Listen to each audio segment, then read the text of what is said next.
Grizli su se nokti, pogled se nije odvajao od ekrana. Svaka propuštena prilika izbezumila bi navijače. A onda u 32. minuti Nigerijac Etebo postaje naš narodni heroj i navijače baca u trans. U početku je bilo malo teško, ali sve je to super. U 69. minuti Nigerici su mogli samo gledati kako Modrić zabija za 2:0.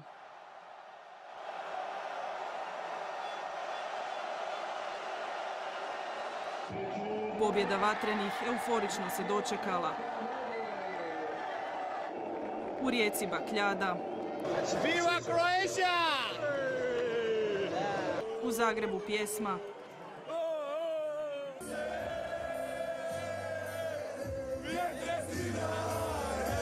Svjetsko, prvi smo, nema niko bolji! Najbolji smo, Hrvatska će biti prvak svijeta, to je to! Slave i u Osijeku, ali s dozom kritike. Su 3 boda i to je jedino važno u ovoj utakmici. Malo bolja igra sljedeći put, više koncentracije iza i to je to. Nije bila najbolja, ali zadovoljan sa rezultatom. Rezultat odličan.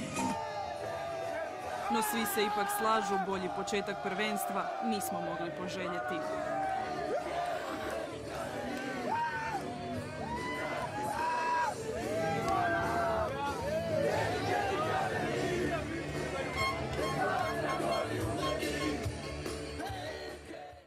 Ovdje su očekivali pobjedu i samo pobjedu, a pobjedu su i dobili. Na ovom stadionu iza mene staje 35.000 navijača, a na večerašnjoj utakmici bilo ih je preko 31.000.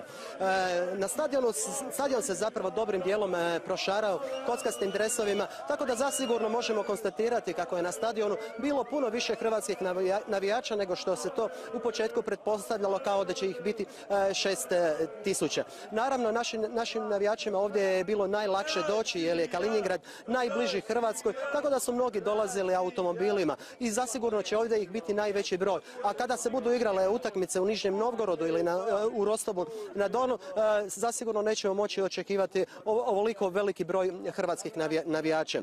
Atmosfera je bila odlična na stadionu. Razgovarao sam poslije s navijačima i oni su zaista euforični.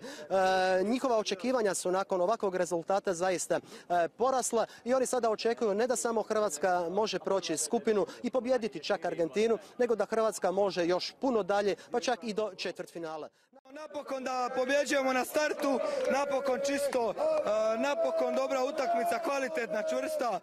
Momci stoje na lopti, ne dopuštaju protivniku da dođe u naš šesterac. Čista pobjeda, čestitke momcima, a najviše Luki Modriću, ajmo Zadar! Super je, idemo na utakmice već 7. put na prvenstvo, a sad sa malom djecom. Fenomenalno. To je sve. Šta da kažemo, pobjeda. Ko je najbolje igrao? Svi su dali srce Hrvatsko. Koja ekipa? Dokle možemo? Sa ovakvom igrom? Do finala. Daleko. Šampioni!